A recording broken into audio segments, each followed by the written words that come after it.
RTI Live News. Ask for right. Rangareddy జిల్లా హయత్ నగర్ అధ్యక్షులు బండారి ఆగమయ్య, రంగారెడ్డి జిల్లా అధ్యక్షులు బొమ్మరాజు కృష్ణ అధ్యక్షతన 14/7/2024న ఆదివారం ఏర్పాటు చేసిన రజక వృత్తిదారుల సమావేశానికి రాష్ట్ర అధ్యక్షులు గోపి రజక, రాష్ట్ర యూత్ ప్రధాన కార్యదర్శి బేగంపేట నరసింహులు ముఖ్య అతిథిగా హాజరై మాట్లాడుతూ గత ప్రభుత్వం తీసుకొచ్చిన అద్భుతమైన పథకం రజక నాయి బ్రాహ్మణులకు 250 యూనిట్ల ఉచిత విద్యుత్ పథకాన్ని కాంగ్రెస్ పార్టీ అధికారంలోకి వచ్చాక బీసీ సంక్షేమ శాఖ మంత్రి పొన్నం ప్రభాకర్ కొనసాగిస్తామని మాట ఇచ్చాక వృత్తిదారులు హర్షం వ్యక్తం చేశారు. కానీ గత కొంతకాలంగా కాంగ్రెస్ ప్రభుత్వం ఉచిత విద్యుత్ బకాయిలు 100 కోట్లు విద్యుత్ శాఖకు చెల్లించినందుకు విద్యుత్ అధికారులు వృత్తిదారులపై ఒత్తిడి పెంచి బిల్లులు చెల్లించాలని అనేసరికి అయోమయంలో పడ్డారని ఆవేదన చెందారు. ఇక కావున ప్రభుత్వం తక్షణమే స్పందించి బడ్జెట్ కేటాయించి ఉచిత విద్యుత్ పథకాన్ని ఎలాంటి అవాంతరాలు లేకుండా వృత్తిదారులకు అయోమయంలో పడకుండా చూడాలన్నారు. ఈ సమావేశంలో జిల్లా ఉపాధ్యక్షులు బాచిపూర్ వెంకటయ్య, జిల్లా సంయుక్త కార్యదర్శి చౌలపల్లి ఆనంద్, బాచిపూర్ శంక, వేముల నాగరాజు, వేముల కుమార్ పాల్గొన్నారు. జిల్లా హయత్ నగర్ పట్టణ కేంద్రంలో ఏర్పాటు చేసినటువంటి ముఖ్య నాయకుల సమావేశంలో ఈరోజు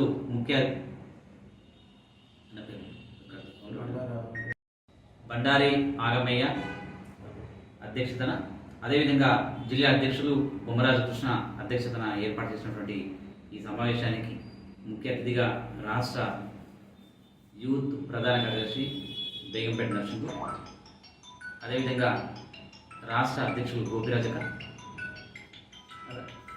జిల్లా సంయుక్త కార్యదర్శి ఆనంద్, అదేవిధంగా మరి సభ్యులు శంకరు, అదేవిధంగా వేముల నాగరాజు హాజరు కావడం జరిగింది. ఈ సందర్భంగా గత ప్రభుత్వము అద్భుతమైన పథకానికి శ్రీకారం చుడుతూ నాయి బ్రాహ్మణులకు, రజకులకు 250 యూనిట్లు ఉచిత విద్యుత్ వృద్ధి చేసుకున్న వారికి ఒక మంచి పథకాన్ని శ్రీకారం చుట్టినటువంటి గత ప్రభుత్వము తీసుకొచ్చినటువంటి ఈ పథకాన్ని మరి మొన్న కొంత అయోమయ స్థితిలో ఉన్నప్పుడు కాంగ్రెస్ ప్రభుత్వం వచ్చినాక మేము దీన్ని కొనసాగిస్తామని చెప్పి పొన్నం ప్రభాకర్ గారు బీసీ మంత్రి గారు చెప్పడం జరిగింది. అందుకు మేము ఆశిస్తున్నాం.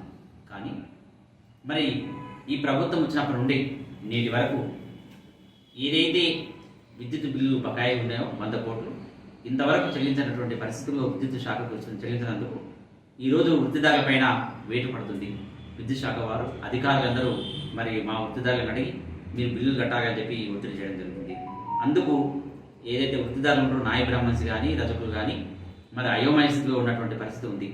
వేగ బిల్లులు వస్తే ఒకేసారి వస్తే వారు కట్టలేక అటు సతమతం అవుతూ అధికారులేమో కనెక్షన్ కట్ చేస్తామని చెప్పి చెప్పడము, మరి వృత్తిదారులు తీసుకున్న వారు ఇబ్బంది పడడం, ఇదంతా కొంత గందరగోళంగా ఉంది రాష్ట్ర వ్యాప్తంగా. కాబట్టి ఈరోజు మేము రంగారెడ్డి జిల్లా నుండి ఈ రాష్ట్ర ప్రభుత్వానికి హయత్ నగర్ నుండి మరి కమిటీ తరఫు నుంచి మేము ప్రభుత్వాన్ని కోరుతున్నది ఏమనగా తప్పకుండా మీరు తక్షణమే ఏదైతే 100 కోట్లు మరి బకాయిలతో విద్యుత్ శాఖకి తక్షణమే మంజూరు చేసి మరి వృత్తిదారులని వారికి వచ్చినటువంటి బిల్లుని బకాయిలని చెల్లించాలని చెప్పి ప్రభుత్వాన్ని కోరుచున్నాం. అదేవిధంగా ఈరోజు ఈ పట్టణంలో హైదరాబాదు మహానగరంలో దోబీఘాట్లు కొన్ని ప్రదేశాలు లేకపోవడం, అది ఉన్నా కూడా వాటికి కబ్జా కావడం, మరి వృత్తి చేసుకోలేని పరిస్థితుల్లో ఈరోజు వృత్తిదారులు ఉన్నారు. కాబట్టి దీన్ని కూడా ప్రభుత్వం తక్షణమే పరిశీలించి ఎక్కడైతే రిక్వైర్మెంట్ ఉందో దోబీఘాట్లు అవసరమని ఎక్కడైతే ఉందో అక్కడ మీరు తక్షణమే దోబీఘాటు స్థలాన్ని కేటాయిస్తూ మరి ఏదైతే దోబీఘాట్లు పాత దోబీఘాట్లు ఉన్నాయో వాటిని మరమ్మతుల కింద బడ్జెట్ కేటాయిస్తూ మా రజకులని ఆదుకోవాలని చెప్పి సందర్భం తెలియజేసుకుంటున్నాము. పోతే ముఖ్యంగా ఈ ప్రభుత్వం ఏదైతే మరి ముఖ్యమంత్రి వారు ఉన్నారో రేవంత్ రెడ్డి గారు గతంలో 2016లో ఎస్సీ రిజర్వేషన్ అంశం పైన తను శాసనసభలో స్పీకర్ గారు మన్సూర్ ఉన్నప్పుడు, అదేవిధంగా మాజీ ముఖ్యమంత్రి మరి కేసీఆర్ గారు ఉన్నప్పుడు వారు ఎస్సీ రిజర్వ్ మా ప్రభుత్వం నేను కానీ ఆ రోజు అసెంబ్లీలో మాట్లాడినటువంటి విషయాన్ని మరొకసారి మేము ఈ సందర్భంగా తెలియజేస్తూ ఆ రోజు ఎమ్మెల్యే ఉన్న మీరు ఈరోజు ముఖ్యమంత్రి ఉన్నారు కాబట్టి అసెంబ్లీ తీర్మానం చేసి కేంద్రానికి పంపించాలని చెప్పి సందర్భంగా తెలియజేసుకుంటారు.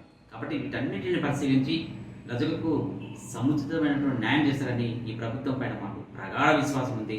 మరి ఆ విశ్వాసాన్ని మీరు వమ్ము చేయకుండా మమ్మల్ని ఆదుకుంటారని తెలియజేసుకుంటూ మీ గోపి రజక, రాష్ట్ర అధ్యక్షులు, తెలంగాణ రజక రిప్రజెంటేటివ్.